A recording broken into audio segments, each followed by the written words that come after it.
तो जैसा कि लास्ट एपिसोड में हमने देखा था कि हान ली यान फैमिली के एक सीक्रेट माइन में टियानमिंग और जुआन के साथ मिशन पर गया और उसी वक्त वांग चान इस माइन पर अटैक कर देता है। उसे शक था कि यहाँ उसकी मुलाकात उसके जानी दुश्मन ली फेयू यानी कि हान ली से जरूर होगी, तो उसने डिमोनिक सनफायर का यूज करते हुए माइन के फॉर्मेशन को डिस्ट्रॉय कर दिया। मगर हान ली का उसे वहाँ पर कोई ट्रेस नहीं मिलता क्योंकि हान ली तो टियानमिंग और जुआन के साथ माइन के अंडरग्राउंड टनल में पहुंच चुका था, जहाँ पर एक स्पाइडर इन लोगों पर अटैक करना शुरू कर देता है। ये लोग उस स्पाइडर के साथ निपटते हुए हान ली पर भी जानलेवा हमले करने लगे, लेकिन आखिर में वो दोनों भी उस मकड़ी के हाथों मारे गए। इस ट्रिप पर हान ली का काफी ज्यादा फायदा हुआ था, मगर उसने अपने माइन विजिट के सारे सुराग मिटा दिए ताकि किसी को पता ना चले कि हान ली यहाँ हुए कांड में शामिल था।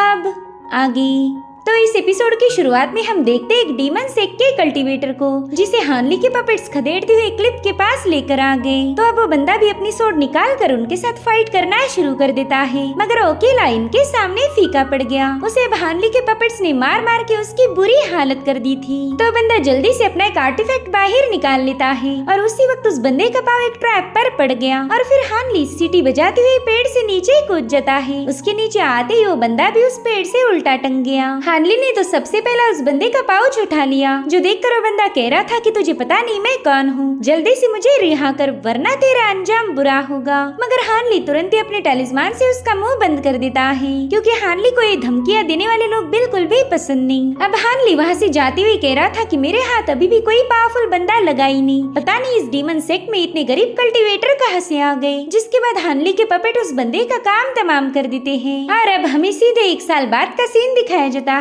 जहाँ पर हान ली गोल्डन ड्रम प्लेन जो कि ग्रेड 7 की फ्रंट लाइन है वहाँ पहुँच गया। ये वही 7 ग्रेड के इलाके की बॉर्डर है जहाँ से जंग की शुरुआत होगी। हान ली खुद से कहता है कि यहाँ पर मैंने मेरे पास कितने सारे मैजिक टूल या फिर ट्रेजर है, इसका शो ऑफ नहीं करना चाहिए वरना जेलस होकर काफी सारे लोग मेरे दुश्मन बन जाएंगे। इसलिए वो एक ग्रीन लीफ को बाहर निकाल कर उस पर सवार हो गया। तब तक वहाँ पर कुछ और कल्टीवेटर्स भी आ गए थे, जिनमें है मिस चेन और उसके 2 सीनियर्स। तभी वांग नाम का बंदा हान ली को देखकर कहने लगा कि पता नहीं इतना गरीब डिसाइपल हमारे मेपल वैली में क्या कर रहा है। जिस पर जू कहता है ऐसे तो मैं 10 को भी आसानी से हरा सकता हूँ, लेकिन मिस चेन ने उनकी तरफ देखते ही वो लोग अपनी बकवास बंद कर लेते हैं। इधर हान ली सोच रहा था चलो ये सही हुआ कि मिस चेन को माइन में जो कुछ भी हुआ उसमें से कुछ भी याद नहीं। जिसके बाद वो एक कैंप में पहुंच जाता है। वहाँ पर 7 सेक्ट्स के कई सारे पावरफुल डिसाइपल मौजूद थे। तब तक मिस चेन भी अपने साथियों के साथ उसी कैंप में पहुँच गयी। वो तीनों वहाँ के मास्टर चेन को ग्रीट करते हुए अपनी रिस्पेक्ट देते हैं। मिस चेन का साथी एल्डर चेन को बता रहा था कि हमने टीम वर्क करके एक बहुत ही पावरफुल डिमोनिक कल्टीवेटर को खत्म किया। देखिए ये है उस बंदे का मास्टर। जिसके बाद वो मास्टर चेन को अपनी बहादुरी के किस्से सुनाने लगे, मगर मास्टर उनकी बातों को नजरअंदाज करते हुए हान ली से बात करने लगे। वो कहते बच्चे 3 दिनों पहले ही हमारी मुलाकात हुई थी और देखो तुम इतनी जल्दी वापस भी आ गए, बताओ इस बार तुमने क्या कारनामा किया। तो हान ली उन्हें डिमोनिक कल्टीवेटर्स के कई सारे मुखौटे शो करने लगा। उसने इतने सारे कल्टीवेटर्स को अकेले ही 3 दिनों में खत्म कर दिया था, जो देखकर एल्डर तो काफी ज्यादा खुश हो गए। वो हान ली से कहते हैं कि तुमने जिन्हें खत्म किया है वो डिमोनिक फ्लेम सेक के पावरफुल लोग थे, तो ये लो तुम्हारा इनाम। वेल ये है जेड टोकन। साथ ही साथ एल्डर उसे वेयर हाउस में जाकर स्पिरिचुअल स्टोन और एलिक्सर के लिए अप्लाई करने के लिए भी बता देते हैं। मिस चेन भी हान ली की काफी ज्यादा तारीफ कर रही थी क्योंकि उसकी कल्टीवेशन बहुत हद तक इम्प्रूव हो चुकी है, मगर हान ली इसका सारा क्रेडिट अपनी अच्छी किस्मत को देकर वहाँ से रवाना हो गया। हान ली कभी भी किसी को अपनी पावर्स जानबूझकर शो नहीं करता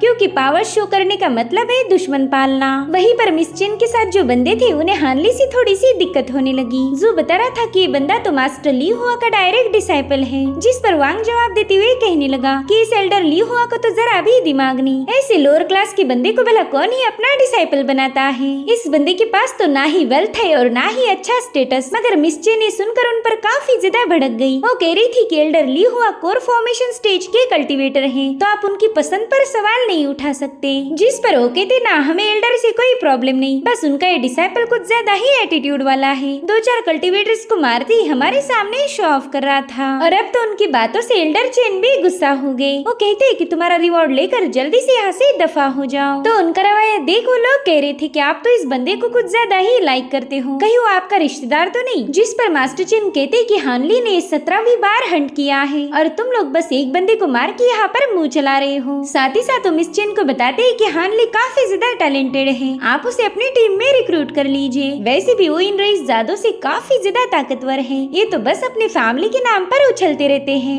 और मिस चेन को भी एल्डर की बात बिल्कुल सही लगी। इधर हानली अपने टेंट में जाने वाला था कि तभी वो देखता है कि उसकी सिल्वर थ्रेड डिस्टर्ब हो चुकी है, तो समझ गया कि यहाँ जरूर कोई मौजूद है, इसलिए वो भी अलर्ट होकर रूम में दाखिल हो गया। और उतने में एक बंदा अपनी हेवी सोर्ड से उस पर अटैक करने कूद जाता है। उसने हानली पर बड़ी ही तेजी से अटैक किए थे, जिसे हानली अपनी सोर्ड से रोकते हुए एक ही सेकंड में उस बंदे को नीचे पटक कर उस पर अपनी तलवार लगा देता है। जो देख को बंदा हंसते हुए कहने लगा कि हाँ भाई ठीक है, चल अब जल्दी से अपनी तलवार हटा। वेल ये है सॉन्गमिंग और ये हानली का दोस्त बन गया था। हानली कहते हैं सीनियर, अगर नेक्स्ट टाइम आपने ऐसे ही मुझ पर अटैक किया तो गलती से मैं आपके लंबे घने बाल उड़ा दूंगा। तो सॉन्गमिंग भी मजाक करते हुए कहने लगा कि भाई ऐसा मत करना, वरना लड़कियां मुझे घास डालना बंद कर देगी। चल अब एक बार फिर से फाइट करते हैं। मगर हानली कह रहा था कि फिलहाल वो काफी ज्यादा थक गया है, तो उसे थोड़ा सा रिलैक्स करना होगा, इसलिए सॉन्गमिंग भी उसकी बात मान जाता है। वो कह रहा था खैर मैं तुम्हारे पास मास्टर ली हुआ का मैसेज लेकर आया था, उन्होंने तुम्हें मिलने बुलाया है। हानली तो ये सुनकर थोड़ा सा कंफ्यूज हो गया कि उसके मास्टर सिख छोड़कर इस जंग के बॉर्डर पर क्यों आए होंगे। सॉन्गमिंग कह रहा था कि सिर्फ मास्टर ही नहीं बल्कि सीनियर लिू,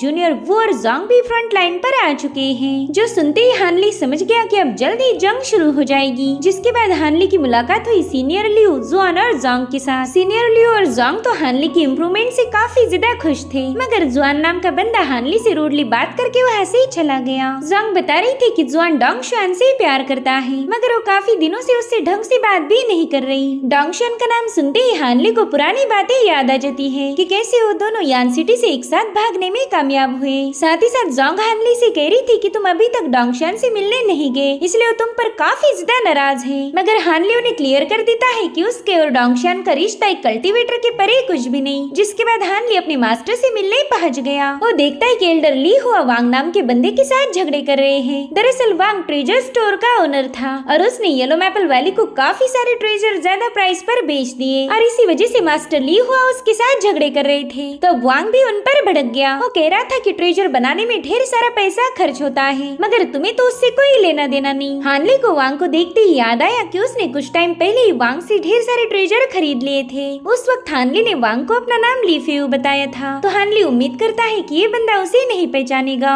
जिसके बाद वो भी पैट्रियर्क के पास बैठकर इन दोनों की झगड़ों का मजा लेने लगा। वेल ये दोनों पुराने दोस्त थे, तो इनके झगड़े भी सारे पुराने टॉपिक को निकाल कर ही हो रहे थे। देखते ही देखते इन दोनों के पुराने सारे गड़े मुर्दे बाहर आ गए, इसलिए पैट्रियर्क बीच में दखल देते हुए कहने लगी कि तुम दोनों झगड़े करना बंद कर दो, वरना मैं तुम दोनों को पनिश करूंगी। जिस पर एल्डर ली हुआ कहते ठीक है मैं इसके साथ फाइट नहीं करूंगा, लेकिन मुझे इसे हराना है। तो लोग तुरंत एक गेम स्टार्ट कर देते हैं। मीनवाइल पैट्रियर्क हानली को बता रही थी कि डोंगशुआन यान सिटी से वापस आते ही काफी ज्यादा हंगामा करने लगी। वो जिद कर रही थी कि मैंने तुम्हें बचाने के लिए यान सिटी जाना चाहिए, लेकिन तब तक हमें तुम्हारा लेटर मिल चुका था। तुमने उस लेटर में क्लियरली लिखा था कि तुम महफूज हो, इसलिए हम भी थोड़ा बहुत रिलैक्स हो गए। तो हानली उसे बताने लगा कि यान सिटी से बाहर निकलते वक्त मेरी कुछ डिमोनिक कल्टीवेटर के साथ मुलाकात हुई। उनके साथ फाइट करने के बाद मुझे कुछ एलिक्सर्स मिल गए थे, जिन्होंने मेरी पावर को काफी हद तक इंक्रीज करने में मेरी मदद की। तभी मास्टर ली हुआ कहने लगी कि मेरा डिसाइपल मेरे जैसा ही लकी और पावरफुल है, इसकी किस्मत हमेशा इसका साथ देती आई। जिस पर वांग कह रहा था कि मुझे तो ऐसा बिल्कुल नहीं लगता, तुम्हारे जैसा यूजलेस बंदा तो मैंने आज तक नहीं देखा था, और ये लो तुम एक बार फिर से हार गए।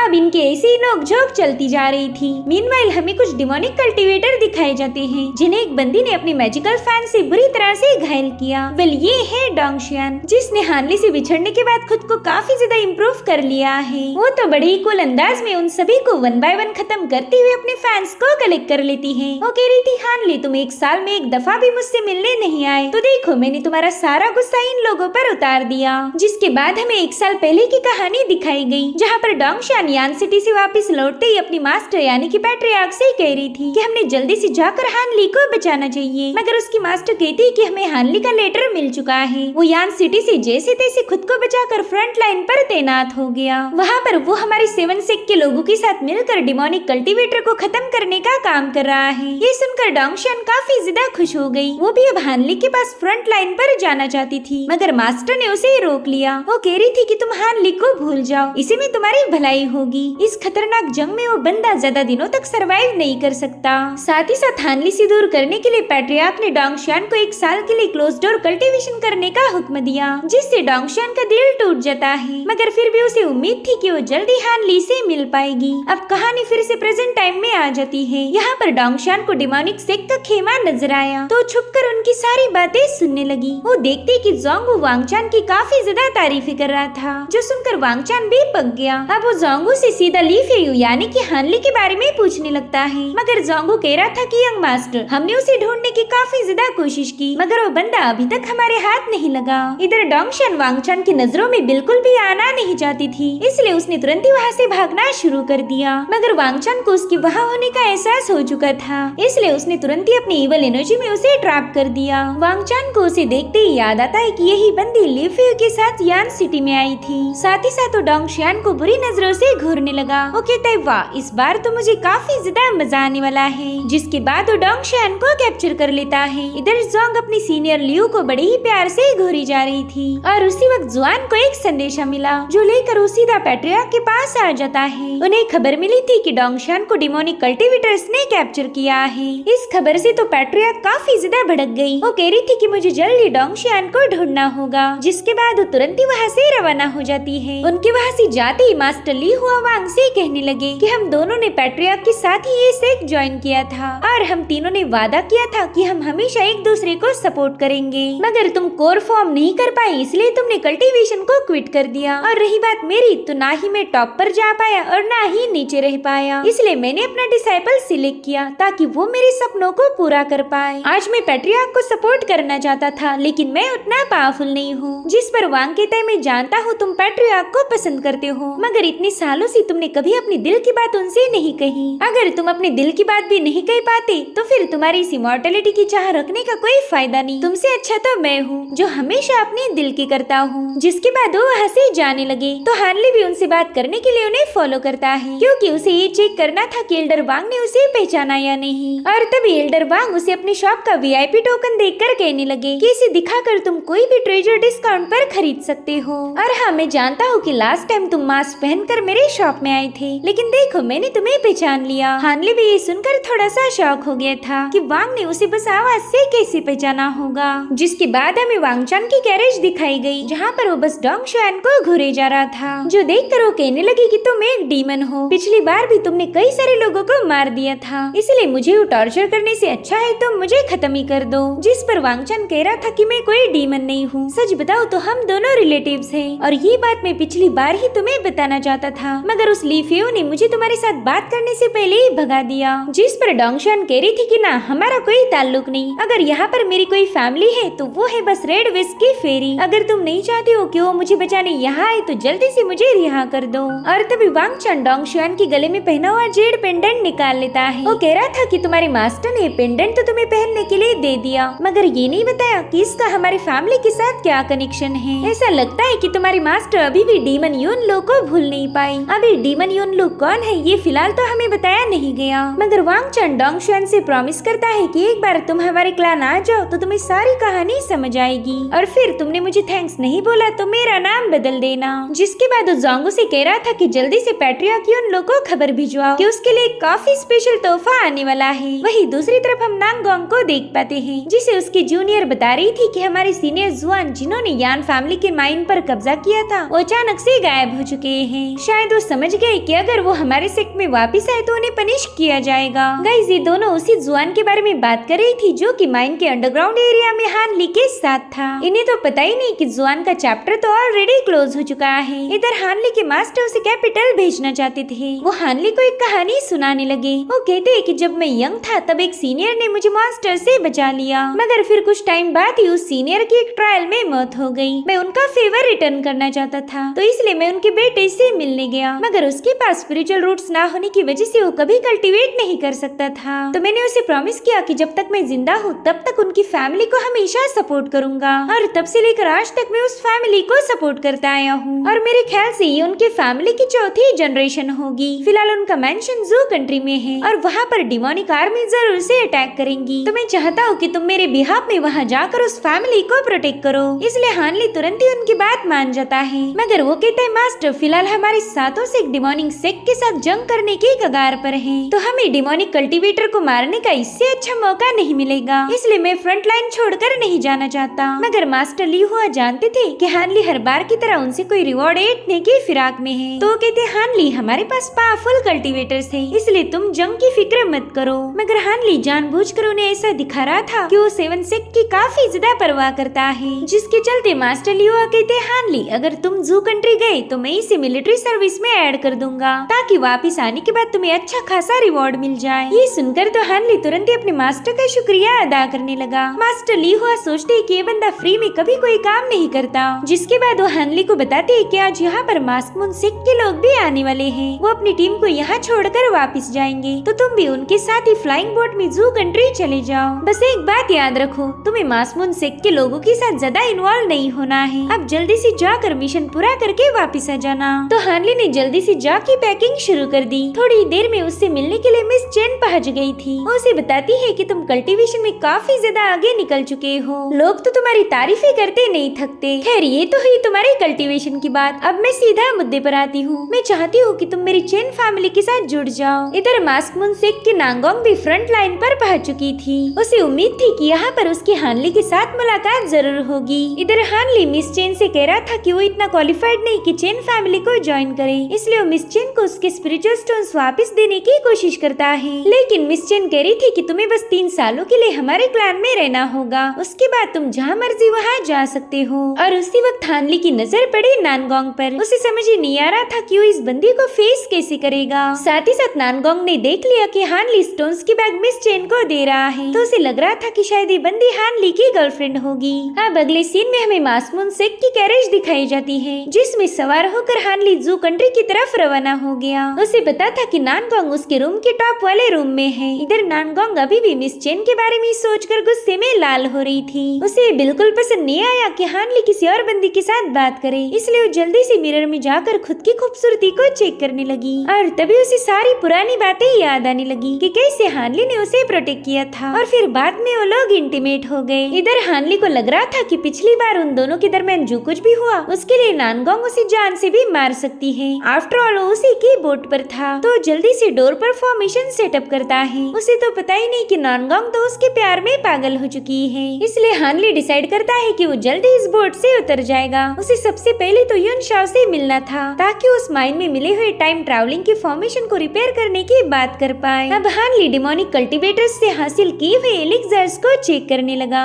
उसमें उसे इटर्नल यूथ एलिक्सर की रेसिपी मिल जाती है। अगर किसी पर्सन ने उस एलिक्सर को कंज्यूम किया तो वो हमेशा जवान रहेगा। तो हानली जल्दी से अपनी रिफाइनिंग प्रोसेस शुरू करते हुए कुछ यूथ पिल बना लेता है। तब तक उनकी कैरेज यानो सिटी में पहुंच गई थी, तो वो कैरेज में मौजूद बंदी को बताता है कि इस सिटी में उसे कुछ काम है, इसलिए वो आगे का सफर अकेले करेगा। मगर वहाँ से जाने से पहले उसने नानगोंग के लिए गिफ्ट भेजा था, जो कि है इटर्नल यूथ एलिक्सर। इस एलिक्सर का नाम सुनते ही नानगोंग काफी ज्यादा भड़क जाती है। वो कह रही थी कि आखिर वो हानली खुद को समझता क्या है, क्या मैं उसे बुढ़ी नजर आती हूँ जो उसने मेरे लिए हमेशा जवान रहने की पिल भेजी। तो अब थोड़ी बहुत नौटंकी करने के बाद नानगोंग ने हानली के तोहफे को एक्सेप्ट कर लिया। इधर हानली फॉर्मेशन के बारे में डिस्कस करने के लिए यूनशाओ के शॉप पर पहुंच जाता है, मगर यूनशाओ का शॉप तो बंद था। साथ ही हानली को पता चला कि यूनशाओ एक ऑक्शन में जाने वाला है, तो भी उसी ऑक्शन में पहुंच गया, जहाँ पर काफी सारे मैजिक टूल पर बोली लगाई जा रही थी। वहीं पर इटर्नल यूथ एलिक्सर पिल को भी बेचा जा रहा था, और इस पिल पर सभी लड़कियों ने ही बोली लगाई, क्योंकि उन्हें हमेशा जवान दिखना था। लड़कियों की एक्साइटमेंट देखकर हानली को तो यकीन ही नहीं हो रहा था कि कल्टीवेशन की दुनिया में लोग खूबसूरती के इतने दीवाने होंगे।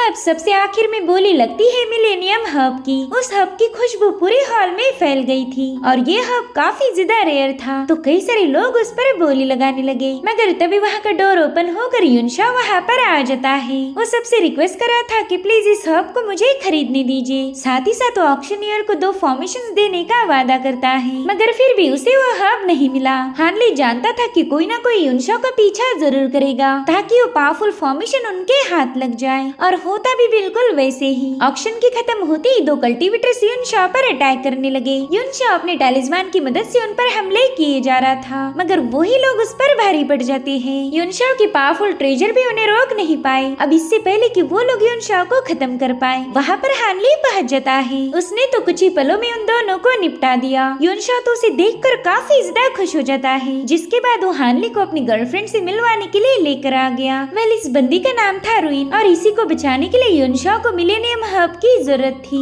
लास्ट टाइम हानली ने दिए हुए हर्ब की वजह से रुइन अभी तक जिंदा थी, तो इसके लिए हानली का शुक्रिया अदा करने लगी। अब हानली रुइन को टाइम ट्रांसपोर्टेशन एरे की ड्राइंग शो करता है जो कि उसे माइन में मिली थी। अब रुइन उस ड्राइंग को केयरफुली चेक करने के बाद हानली को बताती है कि इस फॉर्मेशन में बस आपको स्पिरिचुअल एनर्जी डालनी पड़ेगी और फिर एक ही सेकंड के अंदर आप 1000 मील दूर तक ट्रैवल कर सकते हो, मगर इसके लिए तुम्हारे पास टेलीपोर्टेशन टोकन होना जरूरी है ताकि स्पेस में उठने वाले तूफानों से तुम बच पाओगे। मगर थोड़ी देर में उसे पता चला कि उस फॉर्मेशन का एक कॉर्नर ब्रोकन है, तो हानली उससे पूछता है कि क्या तुम दोनों मिलकर इस फॉर्मेशन को रिपेयर कर सकते हो, जिस पर युनशाओ जवाब देते हुए कहने लगा कि इसमें हमें ढेर सारा खर्चा लगेगा, साथ ही साथ काफी सारे मैजिकल आर्टिफैक्ट्स भी, मगर हानली वो सारा खर्चा उठाने के लिए तैयार था। साथ ही वो युनशाओ से कहता है कि मेरे पास ढेर सारे मिलेनियम हर्ब्स है जिसका यूज करके हम रुइन को हील कर पाएंगे। ये सुनकर तो युनशाओ तुरंत ही इस काम के लिए अग्री हो जाता है और उसी वक्त रुइन हानली को बताने लगी कि मैं ड्रैगन क्राई बॉडी टाइप के साथ पैदा हुई थी, मैं जितना ज्यादा कल्टीवेट करूंगी उतनी ही ज्यादा कमजोर बनूंगी, और वैसे भी हमारे 7 ग्रेट सेक्ट और डिमोनिक सेक्ट के दरमियान जंग होने वाली है, तो हमारा प्राइमरी फोकस होगा सरवाइव करना,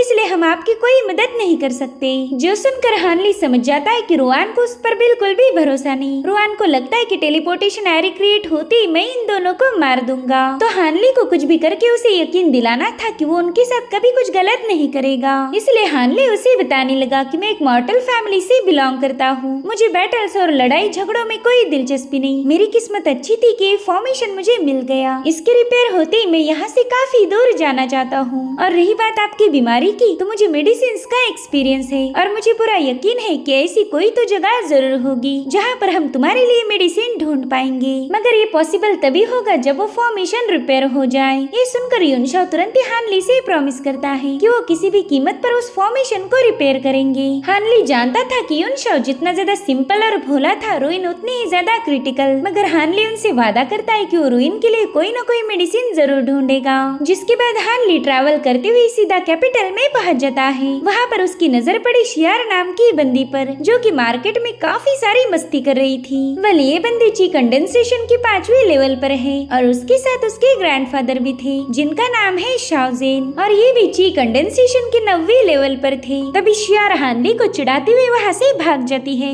इसलिए हानली शाओजेन से पूछने लगा कि क्या ये आपकी ग्रैंड डॉटर है, मगर शाओजेन को हानली पर शक होने लगा। वो थोड़ा सा अलर्ट हो चुके थे कि आखिर ये बंदा शियार के बारे में क्यों पूछ रहा होगा, इसलिए वो हानली को कंफ्यूजन स्पेल में बाइंड करने की कोशिश करते हैं, लेकिन हानली ने उल्टा उन्हें अपने स्पेल में ट्रैप कर दिया। अब जैसे हानली उन्हें रिलीज करता है, वो एल्डर तुरंत ही हानली से माफी मांगने लगे, तो हानली उन्हें खामोश रहने का इशारा करके वहाँ से रवाना हो गया। मगर हानली ने शाओजेन की बॉडी पर अपना मार्क छोड़ दिया था ताकि वो बाद में शाओजेन से इस सिटी के बारे में इंफॉर्मेशन हासिल कर पाए। अब हानली की वहाँ से जाते ही शाओजेन शियार को बता रहे थे कि ये बंदा डिमोनिक सेक्ट से नहीं बल्कि 7 ग्रेट सेक्ट से बिलोंग करता है, अब तो हम यहाँ पर बिल्कुल भी रुक नहीं सकते। इधर हानली दूर से उनकी सारी बातें सुनकर हंसने लगा, क्योंकि उन्हें पता ही नहीं कि हानली उन्हें कहीं से भी ढूंढ निकाल सकता है। अब हानली सीधा किन मैंशन पहुंच जाता है। वो वहाँ मौजूद सर्वेंट से कह रहा था कि मुझे एल्डर किन से मिलना था, लेकिन वो बंदा हानली को एक मामूली सा मॉर्टल समझकर काफी ज्यादा एटीट्यूड दिखाने लगा, और हानली भी जानबूझकर उसे शो नहीं करता कि वो एक कल्टीवेटर है।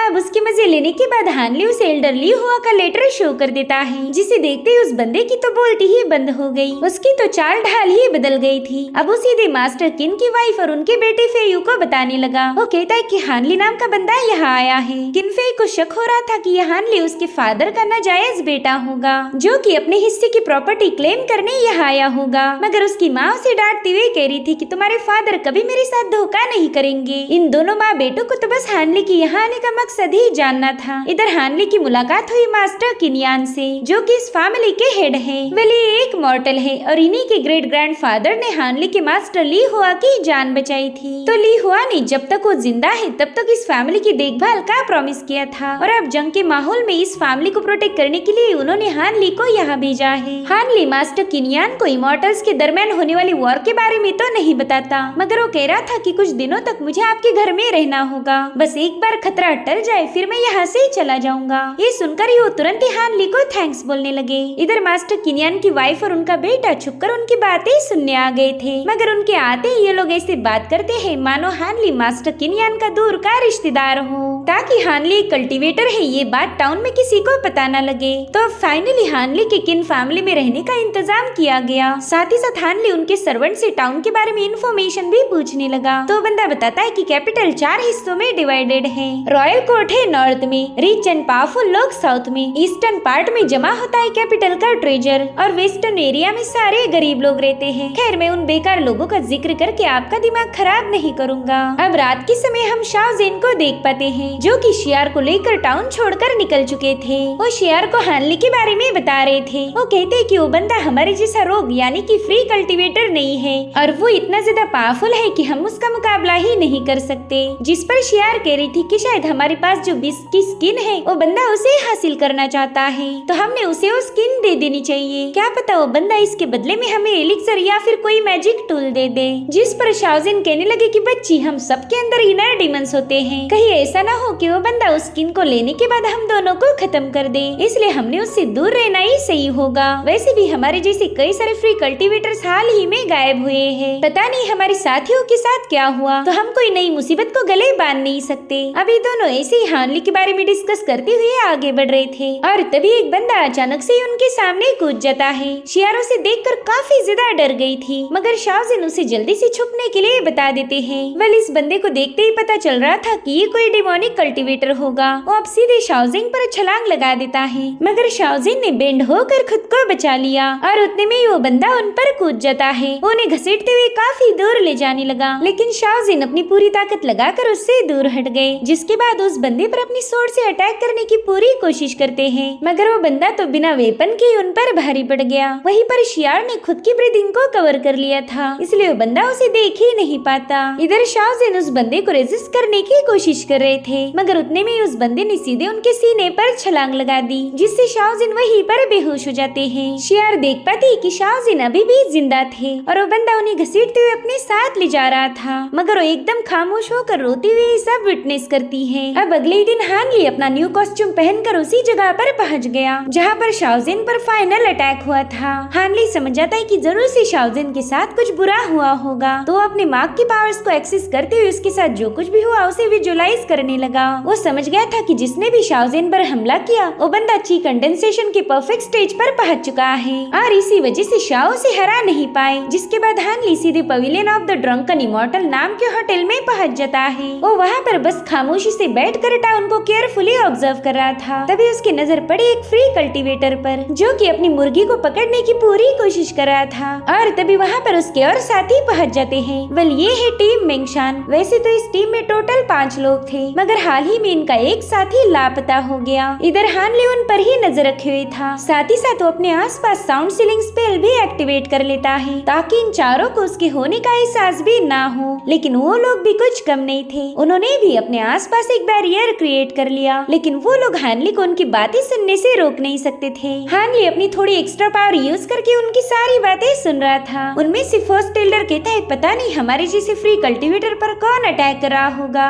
इन कुछ ही दिनों में हमारे काफी सारे साथी मिसिंग हैं। जिस पर सेकंड एल्डर कह रहा था कि भाई क्या हमने 7 सेक्ट से मदद मांगनी चाहिए, लेकिन फर्स्ट एल्डर इसके लिए मना कर देता है। वो कह रहे थे कि 7 सेक्ट फिलहाल 6 डेविल डाओ सेक्ट के साथ जंग की तैयारी कर रहे हैं, वो भला हमारे जैसे फ्री कल्टीवेटर्स की मदद क्यों करेंगे। सो गाइस यहाँ पर मैं फ्री कल्टीवेटर्स के बारे में बताना चाहूंगी। दरअसल ये लोग किसी भी सेक्ट या फिर क्लान से कनेक्टेड नहीं होते, इनकी टेक्निक भी उन्होंने खुद ही डिजाइन की होती है। सिंपल वर्ड्स में ये लोग आजाद परिंदे हैं, इन पर किसी भी सेक्ट के रूल्स लागू नहीं होते। खैर ये लोग कह रहे थे कि शायद हमने कुछ दिन और शांत रहना चाहिए, तभी जाकर हमें पता चलेगा कि आखिर वो लोग हैं कौन जिन्होंने हमारे साथियों को लापता किया। इधर हानली भी समझ गया था कि जितना वो इस कैपिटल को शांत और चेयरफुल जगह मान रहा था उतनी शांत वो है नहीं। और तभी शियार उससे मिलने पहुंच जाती है। वो हानली से कहने लगी कि भाई प्लीज मेरे ग्रैंडफादर को बचा लीजिए। तो हानली तुरंत ही उनके आसपास साउंड सीलिंग शील्ड बना लेता है ताकि कोई भी उनकी बातें सुन न सके। शियार ने भी हानली को वही बताया कि उनके टाउन से फ्री कल्टीवेटर्स गायब हो रहे हैं। साथ ही साथ वो हानली को बीस्ट की स्किन वाला मैनुअल भी दे देती है